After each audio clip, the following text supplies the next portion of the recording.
niyo tugiye kumutegetsi runaka tubanza gukora inkofero sivyo dukuye inkofero kugira tumuramutse none ugiye imbere y'abantu imbere y'Imana sivyo ugiye imbere y'Imana ukaca n'inkofero ku mutwe ugasanga n'amaderede mbese ugiye gukorera Imana cyangwa mbere abona sindabitaho umuntu azombona azokumva aka kantu muri commentaire azoze ansigurire ukuntu ushobora kuba pasteur n'amaderede umenga uvuye kunwa aka kantu ukabona urusengero rumwe abantu 300 bose baguye hasi bafasha n'amadayimoni nimba atari uyabateje ndiko ndakubaza nimba atari uyabasutsemwo ivyo bintu wewe bivuye he ko mu bayisilamu mu badventiste mu ba hamashengero menshi ivyo je ntabibonamo none aho hantu mwayo mashengero iyo mpwemu ntayiriye yo kuvugishwa kugira abantu bose badondokere hasi bagwe hari abantu bahendwa cyane kuko nka jewe ndakwereke umpanuriye ngo we Moses Ebenezer ndaguhanuriye kuzoronka etage fata cyakira etage sibyo siko bavuga cyakira etage nukuri ku Imana he ndakurahiye iyo etage nayo ndayikeneye kugira ngo ndayiguhe nuko je yumva umupasiteri yaraje abona umugabo n'umugore bicaye imbere baberewe arazi ko abaguza atunga bafite imodoka nyinshi muhira asharaza ngo wewe ndaguhanuriye kujya modoka iri muhira ijya isa na ruje uzoyizana mu rusengero uyishikanira Imana nk'igiragira 10 umugore asharahaguruka ngo eko ngo Imana iravuze ngo ndagusabye ngo Imana ngo arasenga yavuga ibintu ngo Imana irakoze kuvuze ko utanga imodoka umugabo yaciye muranduze kova uzabara umunsi w'umunezero turi kumwe nabo twabuze bose twambaye ubwiza bw'umwami wacu twese hamwe tuyaga ibyo kunesha ingorane n'imiruho yo mwisi byose tuzaba dusezeranye tuzobayo ibihe bidashira turi kumwe n'uwadukunze amen. Yo, what's up my people, it's your boy Daniel Mofisha kuri mic za Wagos TV. Ndabibutsa gufyonda subscribe babaye ari ryambiro ugeze kuri no channel yacu, gukora like, share, comment n'ibindi byinshi, ndetse mudukurikirane ku mbuga zacu nka Facebook, Instagram na TikTok, hose ni Wagos TV. Ukaba wifuza ikiganiro cyangwa hari kindi kintu ushaka kuduterera, urashobora kutwandikira kuri izo mbuga cyangwa ukanyandikira jewe kuri Facebook cyangwa TikTok ni Danium Official kuri TikTok, Facebook yanje ni Danium, cyangwa utwandikiye ku mbuga zacu zose za Wagos TV, hose nuko nyene twitwa, nuko nyene TV ya ikinyamakuru cyitwa, nuko nyene hose twitwa, hose uzodutora nta kibazo, cyangwa twandikire ku nimero yacu ya telefone murayisanga muri description. Reka rero tumaze twakira umutumire wacu, umutumire adasanzwe, umutumigwa dasanzwe, ndabwiye muri umuntu adasanzwe muze mumenya ko ari umuntu abadasanzwe. Twatumiye umurinzi w'umurundi, umurinzi w'umurundi afise impano, guys, afise impano imwe ya danje, imwe dasanzwe. Ndababwiye umuntu afise impano, ndababwiye umuntu aba yaranyemeje muze mwemera, kuko nanjye simfa kwemera, iyo nemejwe ndemera. Ariko reka maze ndamwakire, ndamusabe anyaruke mwakino kibanza, tumwakire atubwire byinshi muri kariyeri yiwe ya music, atubwire byinshi mu rugendo yatanguye rw'umuziki. Reka namusabe amanza banguke atushikire hano.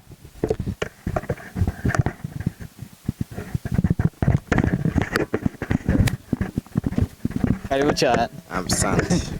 Ndaguhe mic yawe. Umeze neza Cyane.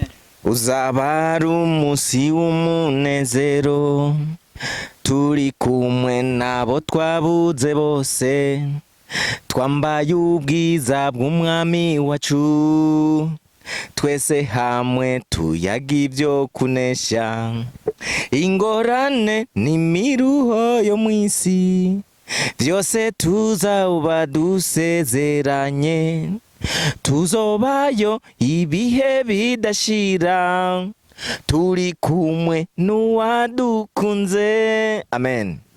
Amen, amen, amen. So guys, mwavyumvise turi kumwe n'umurinzi w'umurundi, umurinzi wa gospel, umuvuga butumwa niko novyita. Yes. Ndakwakiriye cyane. Merci cyane, ndabashimiye. Wagas TV mumeze neza? Tumeze bien. Katubana duramutse bariko badukurikirana. Ndamutse na wewe nubwo nakuramukije. Mumeze neza? Je ni sawa. Thank you so much mwakoze kunyakira cyane. Ibindi bibandanye murakoze.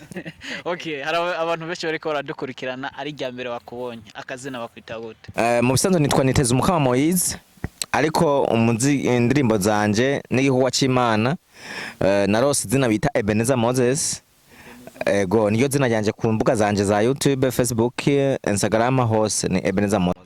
Okay, Ebeneza Moses kubera iki imbere ya byose manza kukubaza kino kibazo kubera iki guhitamo kuririmba indirimbo zihimbaza Imana? Nukuvuga ngo nivyo nakuriyemwo. Nakuze ndumuvugiramana ndumuririmbyi guhera mu bwana kugira hangeze ngaha. Nukuvuga ngo muri eglise batwigisha kuririmbira Imana tugatambira Imana. Rero nizi sana nabonye ariwo arivyo bintu nohitamo kandi imba mfise ibintu byinshi Imana yankoreye ncamvuga ati kugira ngo ngire ico nshikije ku bandi no bicisha mu ndirimbo kuko indirimbo zirabwa na benshi kandi ubutumwa buranyaruka gushika ku bantu cyane. Uheruka kuririmba indirimbo nziza cyane uri kumwe n'undi muririmbyi w'umurundi nyene yitwa Brown. Moses Brown. Yeah. Muheruka gukora indirimbo nziza cyane. Yes. Kubera iki ndirimbo? Indirimbo impamvu mbuzijya nuko ari indirimbo dusanga mu gitabo cya Cantique. Ego. Kubera iki guhita mu ndirimbo? Bo ijya ndirimbo impamvu nayihisemwo mu bari mwisi nta ugororoka.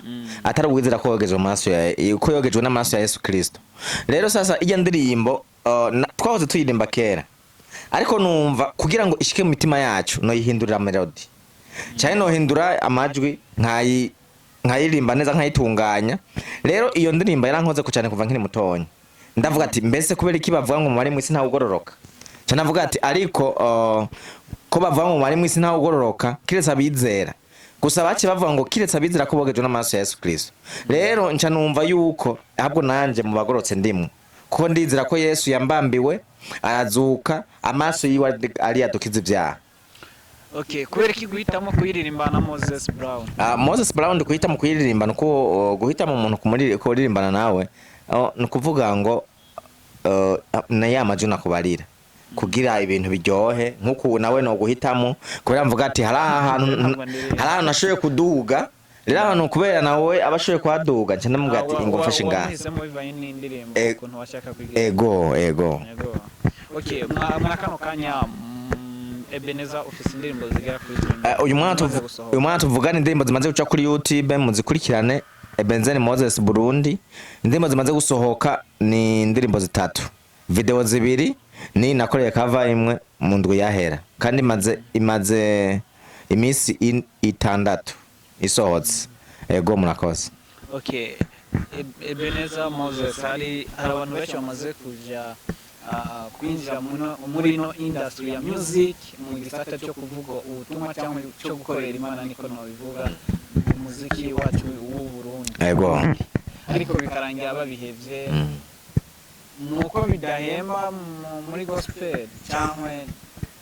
Okay, mu bisanzwe ugiye muri gospel wizeye amahera ubivamo hakiri kare. Twebwe twabigiyemwo nkuko ukora igikorwa ciza kivuga butumwa kugira ngo imitima y'abantu iboshwe ibohoke. Nuva no gukorera Imana. Rero iyo wahisemo gukorera Imana nturuha kandi nturambirwa.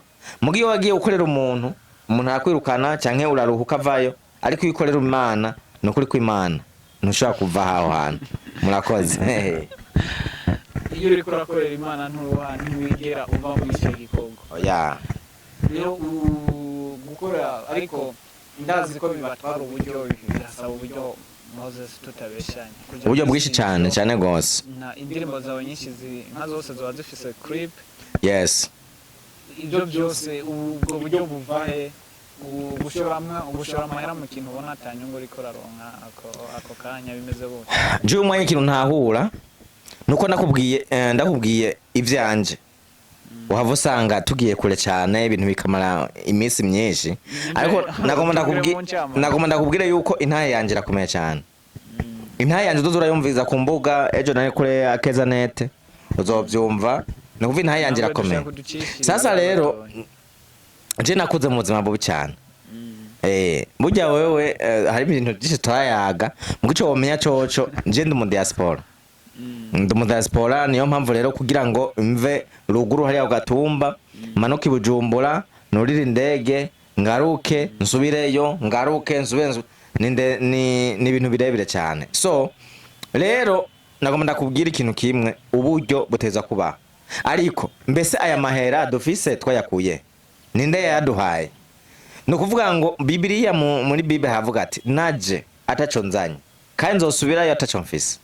Rero amahera akora ngaha nyene ku isi, mijuru ntayo tuzojana. Rero uwaguhaye ibi niyo azoguha n'ibindi. Rero sasa nimba waramutse ukorera Imana ukaba uririmbira n'Imana, Imana akaba ariyo yaguhaye nayo mahera, no kuvuga ivyayo ni ivyayo. Murakoze. Niyo mpamvu wahisemo gukorera Imana utitaye ko uburyo ushora mu muziki ko bushobora kugaruka. Of course, kuko uburyo Imana niyo yabumpaye kandi nzwa kubukoresha mu gukorera Imana nyene. Mbega Moses avuka he? Moses avuka Igitega muri komine Bugendane, umutuba bita Nyakero. Ndibaza nije muririmbyi wa mbere kuyo komine, mwiyo komine. Nije muririmbyi ahari ashobora kuririmbira Imana. Watanguye iryo vuga butumwa wahamagawe ryari kumva ko ushobora gukorera Imana? Je nahamagaye nk'ifise imyaka mikeya nk'imyaka 7.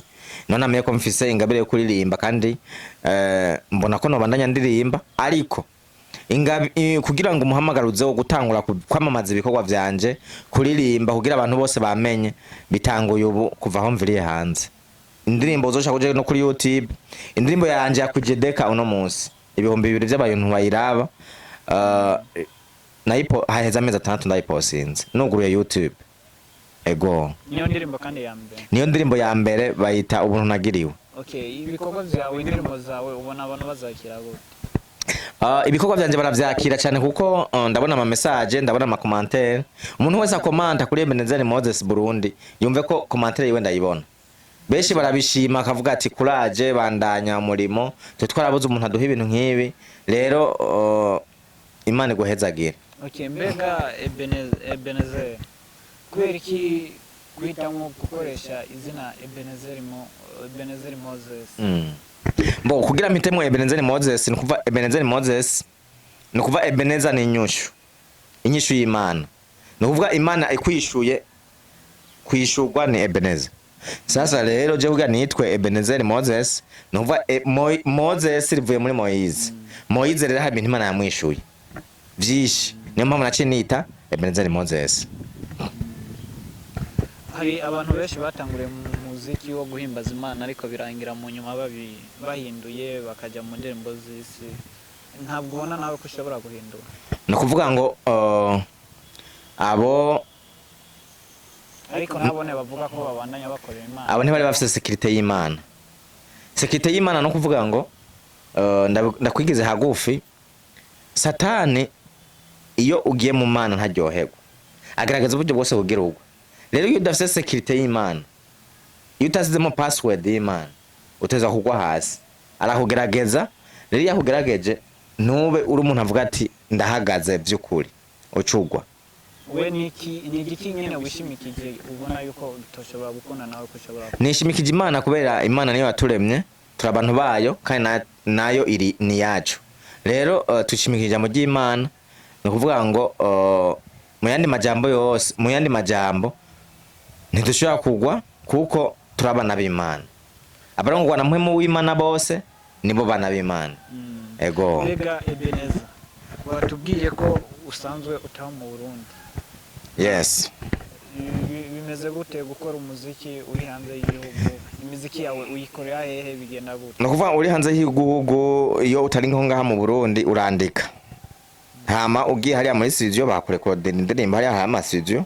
Canke iyo udafite umwanya hariya urashobora kuza ngaha wakora indirimbo, ariko biroroshe cyane kuko jewe indirimbo kugira ndirimbe ntibimfasha umwanya munini.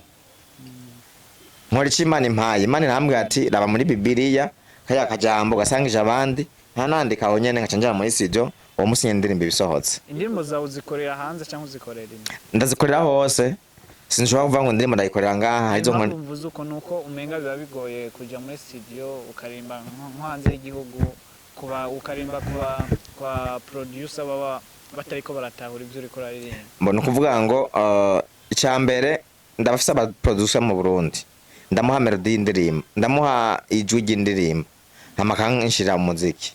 Mu muziki nawe ujanye muri studio kugira bakurekodera amajwi. C'est simple. aho Biruntu byoroshe. Gusa bitwara uburyo bwishi. Abimvye turavunika man. Turavunika cyane. Okay, Moses. Ubona ari giki abantu nyene abantu barimba gospel mu Burundi gituma badatera imbere cyane nko mu bindi bihugu? Kuko mu bindi bihugu ho turabona aba gospel bariko baratera imbere cyane. Icyo cyambere gituma mu Burundi tudatera imbere cyambere nakivuze. Ni du supportingana. Yenda gwe nkakarorero. Abarinzi barimba indirimbo z'isi bashaka kuja hamwe bagasohora indirimbo y'amahoro. Mu Burundi mu ba gospel urabibona. Oya. Ikigira kabiri. Aba gospel benshi barakenye. Rero ukuntu bakenye kugira indirimbo uje muri studio uyikore bayigukora uje muri studio kwanza bishoboye. Kuko benshi baca baja muri ubu studio bwa desa. Kugira uje muri studio ibishoboye hama ushoboye kuyigirira promotion. Kuko kuri promotion uja ku radio n'ama television. Naho hasaba uburyo. Promotion y'indirimbo ndabaze nawe urabizi. So rero ikintu gituma tudatera imbere n'uburyo kandi tukabura n'abantu badufata mu mugongo. Iyo rose umuntu agufata mu mugongo uratera imbere cyane. Ariko kubera bo bavuze umuntu agufata mu mugongo usanga biri kure cyane gutera imbere, ariko hari gihe utera imbere. Mugabo rero nagomba ndakubwire burya kuririmba, gukora video, ukakora audio, ukakora ibiki, ugapromoting indirimbo, ugapostinga, ukagirana bisaba uburyo bwishi. Rero iyo usanzwe utaburyo ufise biba nabi cyane. Niyo mpamvu nk'akarorero je hariho nk'umugospel yanjyoheye karimba karanjyohera sana cyangwa tugenda muri studio bagukorera akaririmbo pare free ndakurihira. Ego nziza kandi ivyo bikenewe. Ego okay, nshaka kukubaza iki kibazo kibi waruhejeye kuvuga. Abarinzi ba gospel ntabwo mu supportingana, ntabwo mufashanye, ntabwo muje hamwe ngo mukore ibintu namwe byadanje ibintu bizima. Kuko abarinzi baririmba indirimbo zisaba basani tu uzi bakunda gukoraborana, bakunda gukorera hamwe. Mwebwe nk'abantu muba mutwaye ubutumwa bumwe, kuvuga ubutumwa bw'Imana muri make, muri ko muravuga ubutumwa abantu muba muri ko murahindura. Kubera iki mudafasha? Je navuga ko twovuga ko abarinzi baririmbe mwebwe ndabita nk'intumwa z'Imana. Nofata kuko nka mwebwe muba mwatumye nk'Imana. Bari mwebwe mudafitaniye urukundo murushwa n'aba baririmba indirimbo z'isi. Yes. Novuga yuko benshi ntibatahura ibyo baba barimo. Abandi batwinyegejemo. Ukuntu batwinyegejemo umuntu ashaka kuvuga ko aririmbira Imana, ariko niyo Mana atayazi. Akumva ngo bajye n'ama gospel ngo reka nje muri gospel. Akumva ajya kuri sengero bariko baririmba akaririmbo haki wanje mubari mwisi nta ugororoka kandi nta uri no mwijuru atarabizera ko bogejwe de n'amaraso ya Yesu gusa. Sasa akumva bariko barakaririmba ajavuga ngo ubwaho ndi bya bintu biraryoshe. Sasa wakaca bijamo si byarimwo nta namwema musunikira agiyemo kugira aryoherwe. Nta namwema yamubwiye ati ngo biririmbe bibi. Usanga reka bijamwo akeneye amahera, akeneye kumenyekana mu bantu, akeneye kuvuma, ahaciye hose bavuga ngo ujya ninaka. Orosefu gukorera Imana uyikorera n'umutima wawe wose n'ubwenge bwawe bwose. Impamvu rero tudatera imbere twese tubijamo hari izindi nyungu turondera atari gukorera Imana. Murakoze. Okay, Moses, hari abarinzi benshi barimba gospel b'abarundi twamenye cyangwa tuzi, ariko wasanga cyangwa ugiye kubara usanga ingeso zabo zidahuye n'ibintu baba bari kubara. Ego. Kuri wewe nk'umurimbyi wa gospel ibyo bikora kuri? Abarinzi ba gospel n'akarorero ndashobora kuvuga nk'ubu urashobora kuba uri umurimbyi wa gospel gusa ugasanga ibi mu mabuwate mu nzoga amatabi ibyo byose, kandi uri umuntu witwa ko uriko uravugira Imana, uriko uravuga ubutumwa bw'Imana. Okay, thank you so much. So nagomba ndakubwiye ko na Satani avuga Yesu. Kubona Satani avuga Yesu ntibisubiza ko Satani akorera Imana. Izina rya Yesu ryaramamaye. Yesu yaramamaye hose. Rero kubona Satani avuga Yesu suko ko Satani akorera Imana.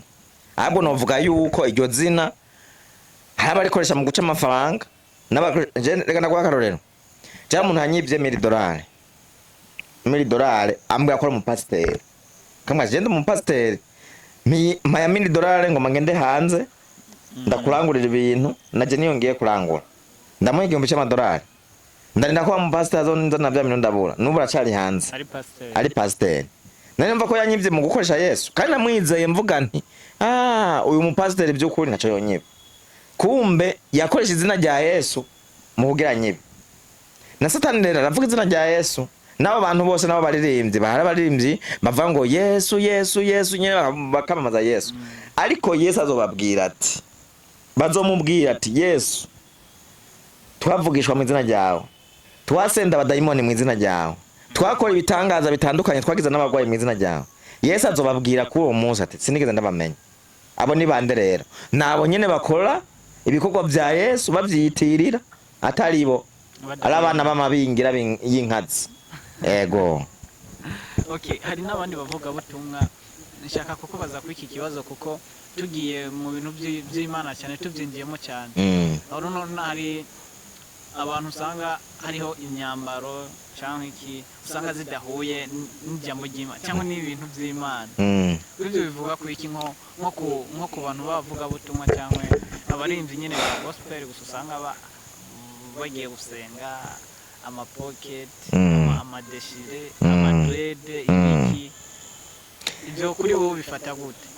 No kuvuga ngo kugira umenye umukozi w'Imana cyangwa umuririmbyi canke umuntu akorera Imana nivyo yama ivyo muhemu yama n'urukundo n'amahoro n'ugwaneza no kwirinda ingeso nziza umwizigirwa n'ibindi byisi ntirwe navuga urumva ivyo rero kwirinda ingeso nziza ivyo byose utabimubonyemo suwa mpwemo cyo cyatomoye cyane kuko no muri Bibiliya barabivuga ikirekana gufatanije n'Imana no kuyumvira kandi no kugenda nkuko Yesu nawe yagenda ivyo rero atari ivyo Yesu ntiyambara pocket Yesu ntiyankura umogi ivyo rero uzi kubikora nturi Imana empwe arumvuga utumwanze nawe ushobora ko umuzi wa Madrid wa dread ya ujya yarakabije jewe reka nabikubwire nkunda gukurikirana inyigisho ziwe jewe yari karigisha muri eglise azorabe commentaire zanayisizeko nimba dukorera Yesu by'ukuri gutugenda mu eglise n'amaderede nk'umurasa nishapo oya nagomba kubwira ikintu kimwe niyo tugiye kumutegetsi runaka tubanza gukora inkofero sivyo dukuye inkofero kugira tumuramutse none ugiye imbere y'abantu imbere y'Imana sivyo ugiye imbere y'Imana ukaca n'inkofero ku mutwe ugasanga n'amaderede mbese ugiye gukorera Imana cyangwa mbere ngone sindabitahuwe umuntu azombona azokumva aka kantu muri commentaire azoze ansigurire ukuntu ushobora kuba pasteur n'amaderede umengo uvuye kunwa aka kantu kagaboro sindabyumva nyene ubo je no kwita pasteur sindanabyumva jewe ikigira kabiri urashaka kumva umuntu aje turi muri eglise ngo akavugishwa n'Imana sindabipinga mugabo jewe mu bantu bapenga bya bintu ndo wa mbere kuvugishwa ukabona urusengero rumwe abantu 300 bose baguye hasi bafasha n'amadayimoni nimba atari uyabateje ndiko ndakubaza nimba atari uyabasutsemwo ivyo bintu wewe bivuye he ko mu bayisilamu mu badventiste mu ba hari amashengero menshi ivyo je ntabibonamo none aho hantu mu mashengero iyo mpwemu ntayiriyo yo kuvugishwa kugira abantu bose badondokere hasi bagwe kabiri naho kacubona umuntu we baragutoye mu rusengero we uragwaye kandi ugwaye ingwara idakira reka yenda gusengere uyikire sivyo je nakomeye ndumva ko nkomeye umbwiye ko ngwaye ingwara sava nimba atari uyinteje iyo ngwara we wayibonye gute bavuga ngo baba bayeretse okay we ko wayeretswe ko iyo ngwara izonyica kandi nzopfa sawa nzopfa wewe iyo ngwara wewe nimba atari we wayinteje wewe wayibonye gute so rero mu byukuri tuze hari ibintu mu musanzo je ndumva hari abantu bahendwa cyane kuko nka jewe ndakwereke umpanuriye ngo we Moses Ebenezer ndaguhanuriye kuzoronka etage fata chakira etage sibyo siko bavuga chakira etage nukuri ko Imana ndakurahiye iyo etage nayo ndayikeneye kugira ngo ndayiguhe nuko je mbanza kuba ndayifise ni imodoka hamuntu yambwiye akaganiro karaho arantera inkuru y'urusengero uko urusengero abasenga bazoca bavyumva umupasiteri yaraje abona umugabo n'umugore bicaye imbere baberewe arazi ko abaguzi atunga bafite imodoka nyinshi muhira acha araza ngo wewe ngo ndaguhanuriye kujya modoka iri muhira ijya isa na ruje uzoyizana mu rusengero uyishikanira Imana nk'igiragira 10 umugore asharahaguruka ngo eko ngo Imana iravuze ngo ndagusabye ngo Imana ngo arasenga yavuga ibintu ngo Imana irakoze kuvuze ko utanga imodoka umugabo yaciye amuranduze kova hari Imana igendera mu modoka wowe urabonye Imana igendera mu modoka kubera iki wewe washatse imodoka yanje abari ndakuzanira koresha yawe maboko ibitwarondeye nawe ubironke kiretse gusa umutima wanje nungobera kugurisha imodoka ndayizane mu rusengero ibi bintu bije mu boro mu bantu bari hanyuma yacu voilà ivyo ni sawa mugabo wewe ntucumanurira ngo Yesu yavuze ngo Imana yavuze mwavuganye wewe nyumviza audio iyo yavuze ndayumva bavugana mu ibanga iryo banga ryo kuza kwiba ibintu by'abantu mwaba pasiteri mwe atasyo mwiba ibintu by'abantu muvuga ngo Imana yabatumye iyo Mana rero sasa rero ndakubwira hari umunsi zobarandura n'abantu babona mu kumugaragaro n'abantu babona ibarandurira ngaho nyine kuko mu bisanzwe je nakubwiye ko umupasiteri yanyibye $1000 ambwira ko agiye kundangurira hanze kumbe rero hari nakagwi ko abapasiteri sindavuze bose mu nyumve hari nakagwi biba abakirisu bakibira mu rusengero babuze ubundi buzi bwo gukora bakaza kukereya ubuntu bw'amashengero kugira biba abantu ça c'est faux sibyo senga Imana nubwo uri umupasiteri ukore ibyawe urashaka kudandaza uri umupasiteri urashaka kurima uri umupasiteri urashaka korora uri umupasiteri urashaka kudandaza ibintu uri umupasiteri kora Imana iguhezagira kuko Imana ihezagira ubukora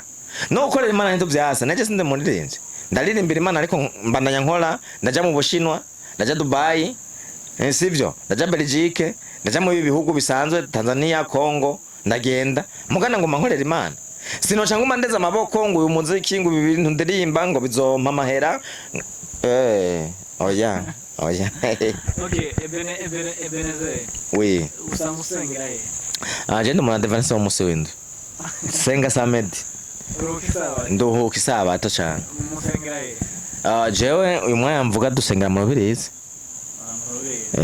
kubera ntaragira mariage twasengera Igitega ku mutumbi wacu Bugendane ariko Imana imaze kumezagira narimutse nkuko abandi bimuka nza kuba ngahe Bujumbura rero niyo mpamvu sengera mu Rubirizi yego ntabwo ngamujya n'inyama oya inyama turazijya ariko bakubwira bati nimba nka ufise ibiro 100 seviza kujya inyama kweli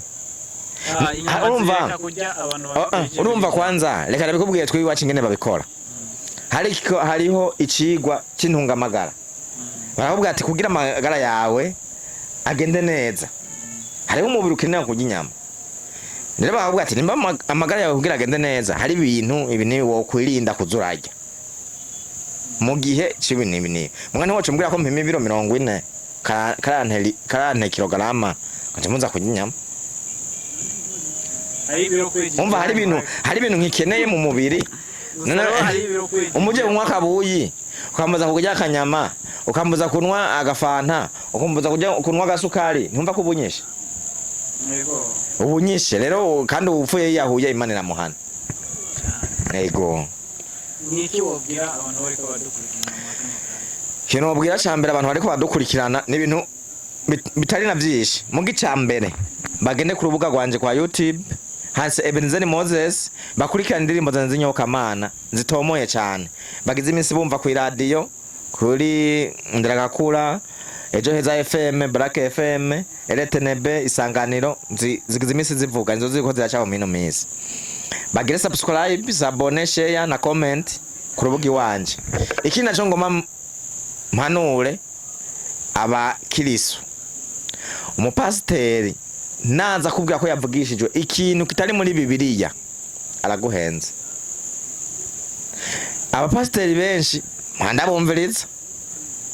Umuntu wese azoza guhanurira ngo Yesu yavuze ngo uzane iki, yavuze ngo cakiriki, yavuze ngo cakiriki, ugasanga ari guhanura avuze abo muri Canada atarashikana no ngaho aho muri Tanzania yawe ntuzi ataranashikaye. Burya nawe yo Canada we ntayikeneye. Nakubwira ngo naguhanuriye kuronka etage, iyo etage ntayikeneye. Naguhanura ngo umuduga mwiza, uwo muduga nawe ntawukeneye. Sibyo? Kandi ntawe utanga icyo adafise. Nimba mfise mpwemu yera mu mutima wanje ndamutanga kuko ndamufise. Nimba mfise iby'Imana yampaye ndabitanga kuko nanje ndabifise. Rero ntaco ufise ntaco wotanga. Rero naguma mpanure abagenzi dusenga mu masengero atandukanye kugira ngo wizere ibyo umuntu akubwiye. Ubanza urabe byakora nawe. Sibyo? Niho sawa.